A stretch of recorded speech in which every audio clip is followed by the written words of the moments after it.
দর্শক আমন্ত্রণ জানাচ্ছি সুইট ড্রপসের সৌজন্যে স্বাস্থ্য বিষয়ক আয়োজন হেলদি লিভিং অনুষ্ঠানের আজকের পর্বে। সঞ্চালনায় আমি ডাক্তার ফাতিহা শাফি আছি আপনাদের সাথে, আর থাকছি অনুষ্ঠানের পুরোটা সময় জুড়ে। দর্শক, আজ আমরা একটি অত্যন্ত গুরুত্বপূর্ণ বিষয় নিয়ে আলোচনা করতে যাচ্ছি এবং এই বিষয়টি কিন্তু আনকমন, সচরাচর এই বিষয়টি নিয়ে আলোচনা করা হয় না। আমাদের আজকের আলোচনার বিষয়বস্তু আমরা চূড়ান্ত করেছি সর্পদংশন চিকিৎসা ও প্রতিরোধ। আর এই বিষয়ে কথা বলার জন্য আমাদের স্টুডিওতে অতিথি হিসেবে আছেন অধ্যাপক M A Faiz, medicine, tropical medicine O neuro medicine বিশেষজ্ঞ, প্রাক্তন অধ্যক্ষ, ঢাকা মেডিকেল কলেজ। স্যার, আমন্ত্রণ জানাচ্ছি আমাদের আজকের এই আয়োজনে। ধন্যবাদ আপনাকে। জি, আমরা আজকে একটি যেমনটা বলছিলাম যে আনকমন একটি বিষয় ঠিক করেছি আমাদের আজকের এই আয়োজনে। সর্পদংশন আসলে কি বাংলাদেশে সচরাচর দেখা যায় কিনা বা হয়ে থাকে কিনা সেটি প্রথমে জানব। ধন্যবাদ। অত্যন্ত গুরুত্বপূর্ণ একটা প্রশ্ন যে বাংলাদেশে সর্পদংশন আদৌ হয় কিনা বা এটার কীরকম ব্যাপকতা।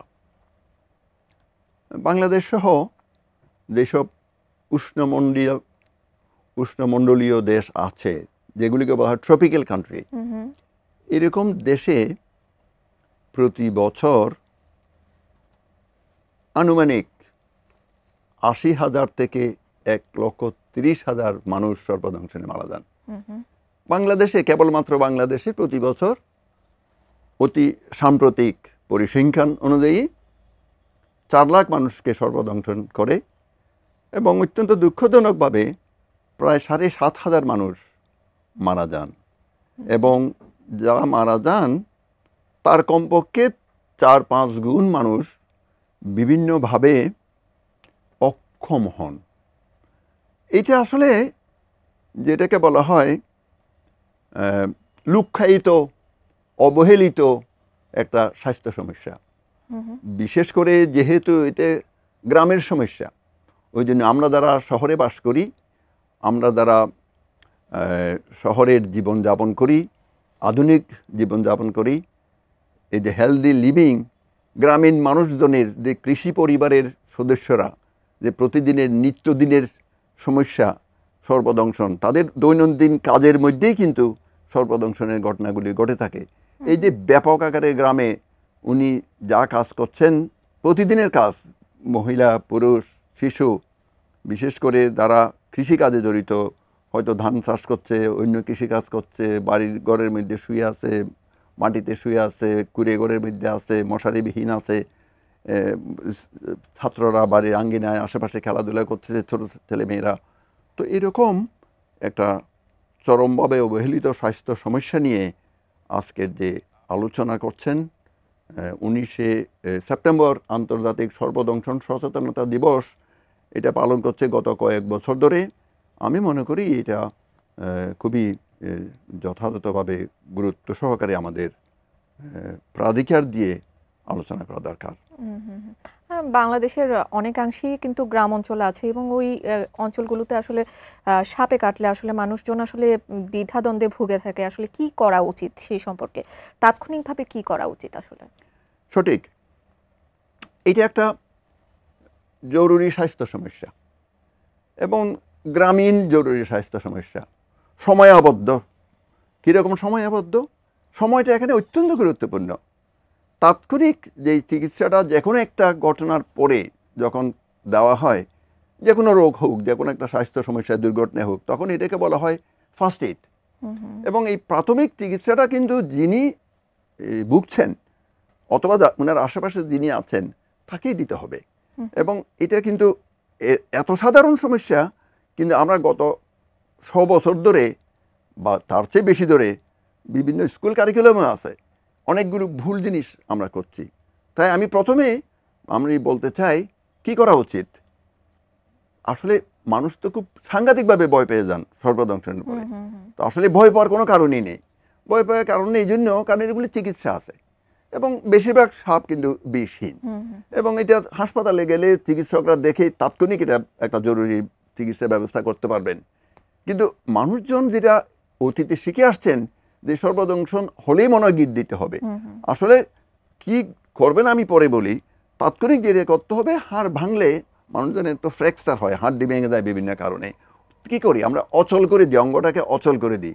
যেমন ধরুন না, যদি হাতে যদি দংশন করে তাহলে হাতটাকে অচল করে রাখবে, যেমন গলার সাথে একটা কিছু বেঁধে এটা ঝুলিয়ে রাখবে এবং হাতটাকে নাড়াচাড়া করবে না।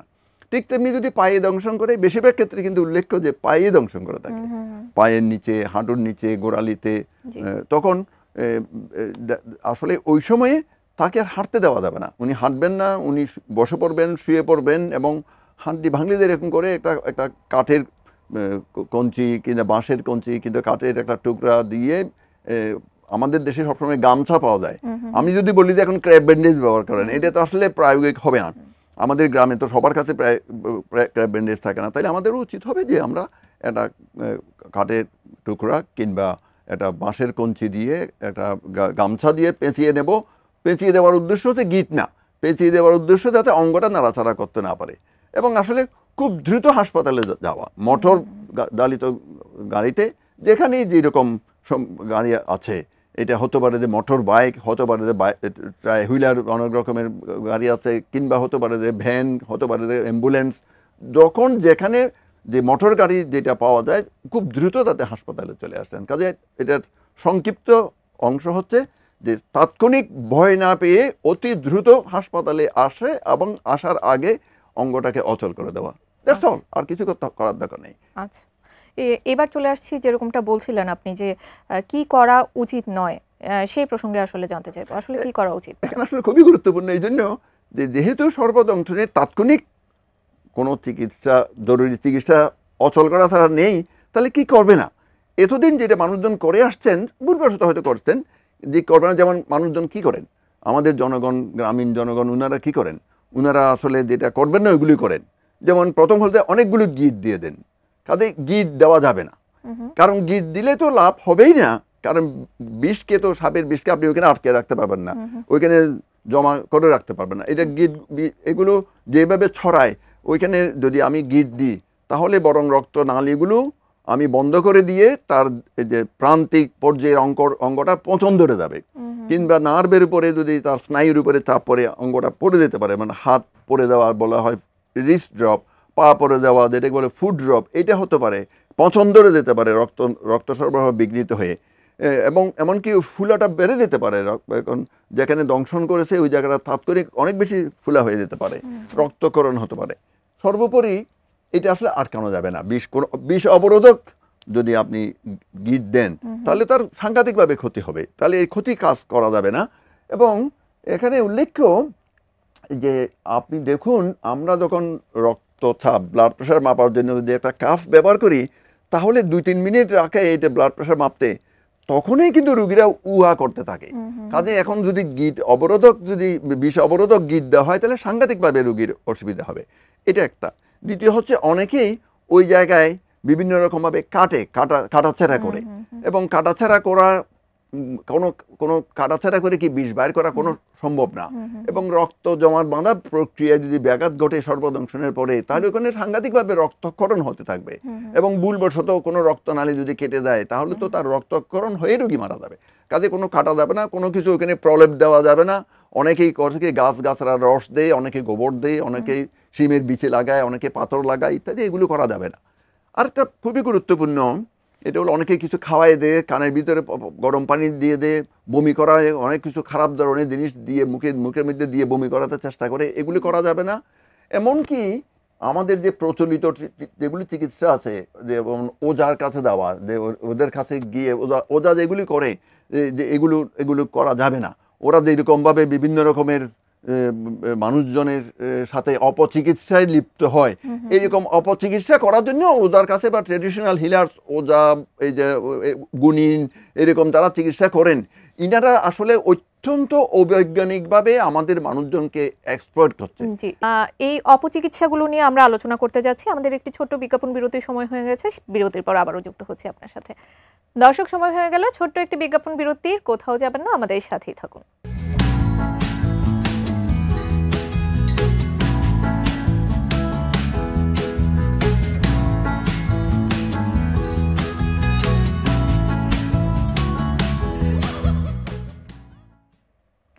বিজ্ঞাপন বিরতির পর আবারও আমন্ত্রণ জানাচ্ছি। আমাদের আজকের এই আয়োজনে আমরা কথা বলছিলাম সর্পদংশনের প্রতিরোধ ও চিকিৎসা নিয়ে। আমরা বিজ্ঞাপন বিরতির আগে যেরকমটা অপচিকিৎসা বা বিভিন্ন ওঝার কাছে যাওয়ার যে প্রবণতা সেই বিষয়টি নিয়ে আলোচনা করছিলাম, এই বিষয়টি নিয়ে একটু বিস্তারিত জানতে চাচ্ছি।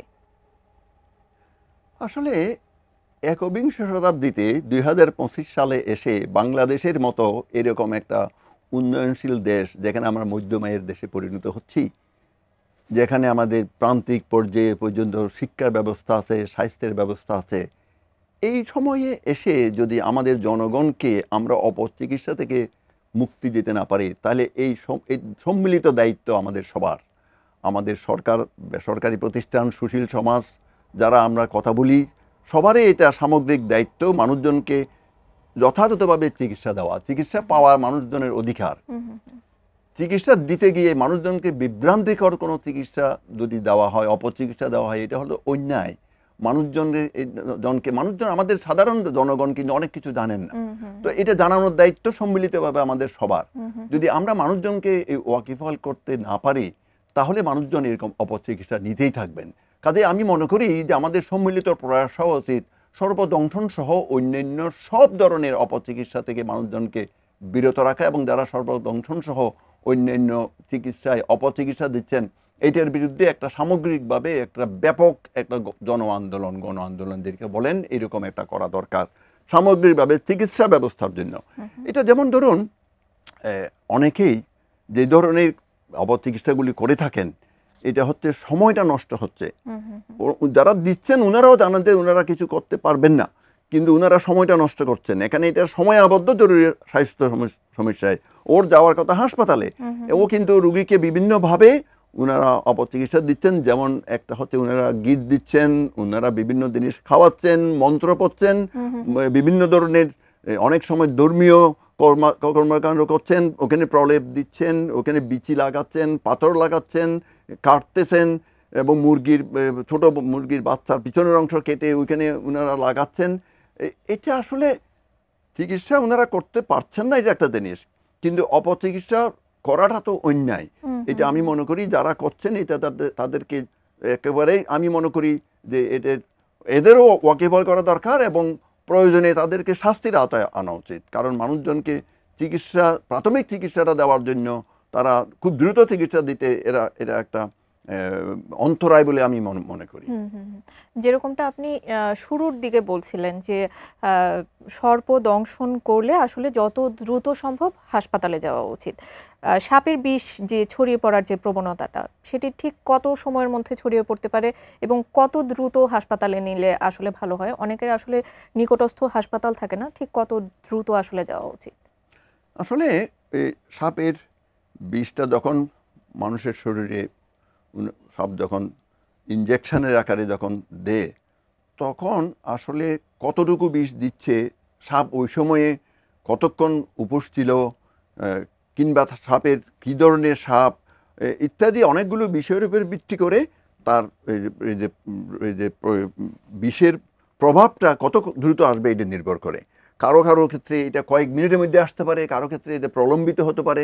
এটা তার উপরে ভিত্তি করে, যেহেতু আগে থেকে বোঝা যাবে না, ওই জন্য দ্রুত যদি হাসপাতালে না আসে, তাহলে এটা এই যে প্রথম দিকে খুব দ্রুত, যেমন গত সপ্তাহে এরকম রাত্রিবেলা এরকম দুর্ঘটনা ঘটলো, এবং ওরা তো আসলে বুঝতেই পারে নাই যে রুগীগুলো সর্বদংশন। তখন রুগীগুলো যখন হাসপাতালে নিয়ে যায়, রুগীগুলো হাসপাতালে 1 ঘন্টার মধ্যে নিয়ে গেছে, ঘন্টা দেড়েকের মধ্যে নিয়ে গেছে। দুঃখজনকভাবে পথের মধ্যেই একজন মেয়ে মারা গেছে, এবং আরেকজন যখন আসছে এটা 1.5 ঘন্টার মধ্যে আসছে, ও আসার 15 মিনিটের মধ্যে 20 মিনিটের মধ্যে মারা গেছে।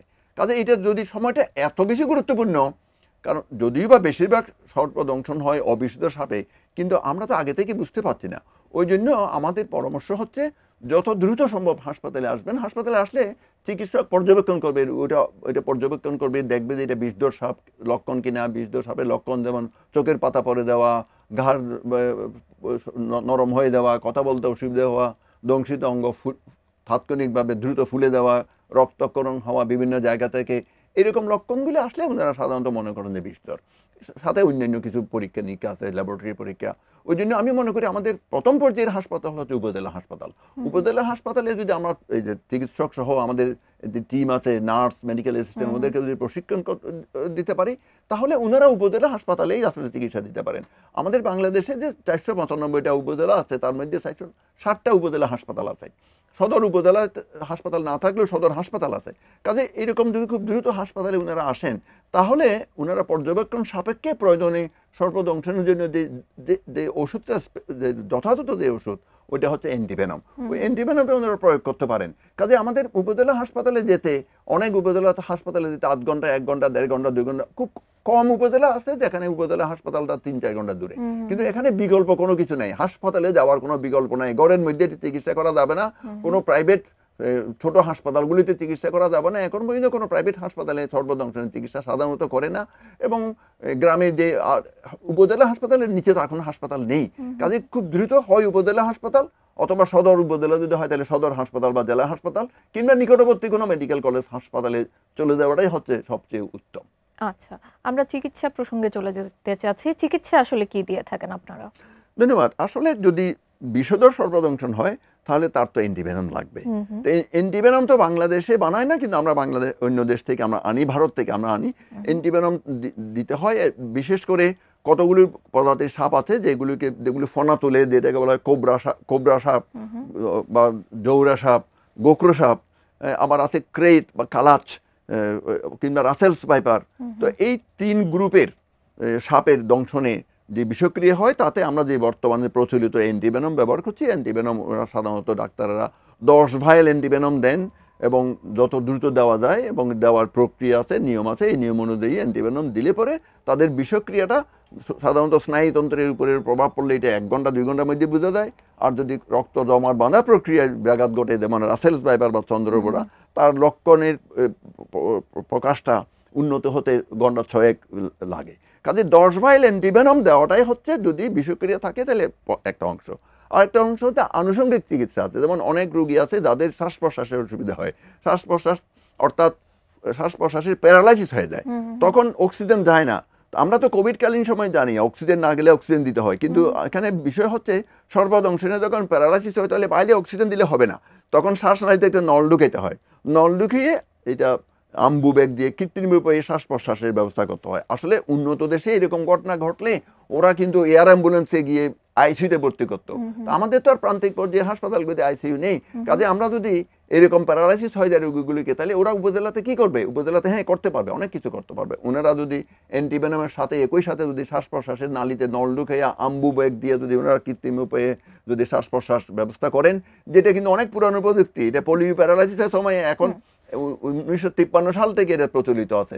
এটা বাংলাদেশেও এটা করে, এবং পরবর্তী হাসপাতালে আনে, জেলা হাসপাতাল বা মেডিকেল কলেজ, তখন দেখা হলে আরো অন্যান্য নিবিড় পরিচর্যা আইসিইউতে ইন্টেন্সিভ কেয়ারে রেখে চিকিৎসা করা যেতে পারে। আনুষঙ্গিক অন্য চিকিৎসার মধ্যে যেমন ব্যথার ওষুধ লাগতে পারে, অ্যান্টিবায়োটিক লাগতে পারে, ধনুষ্টঙ্গরের প্রফাইলাইসিস লাগতে পারে, প্রিভেন্টিভ ওষুধ লাগতে পারে।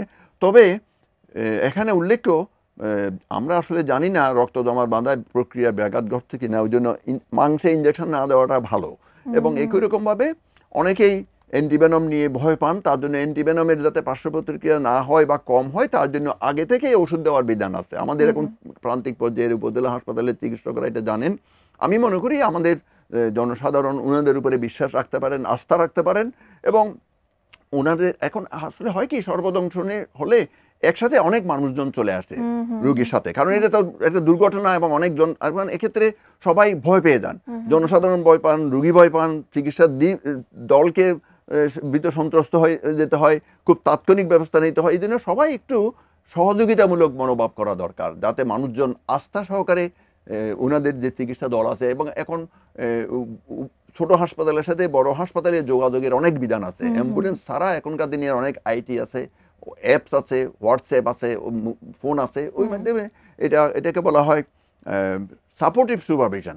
ওনারা তাদের উচ্চ স্তরের হাসপাতালের চিকিৎসকদের সাথে যোগাযোগ করতে পারেন। এবং উল্লেখ্য, যদি উপরবর্তী হাসপাতালে পাঠাতে হয়, তাহলে আগে থেকে তাদেরকে যাতে ওয়াকিবহাল করা হয়, যাতে ওনারা তাদের আইসিইউ বেড খালি রাখতে পারেন, অথবা যথাযথভাবে প্রস্তুতি নিতে পারেন। আচ্ছা, জি, অনেক ধন্যবাদ আপনাকে আপনার অত্যন্ত মূল্যবান আলোচনার জন্য। আমরা এই বিষয়গুলো আসলে খুবই ইন্টারেস্টিং ছিল, আরও অনেক কিছু জানার ছিল আসলে, কিন্তু সময় স্বল্পতার জন্য আজ হয়তো সম্ভব হয়নি। আমরা পরবর্তীতে আবারও চেষ্টা করব সর্পদংশন নিয়ে বিস্তারিত আলোচনা করার জন্য।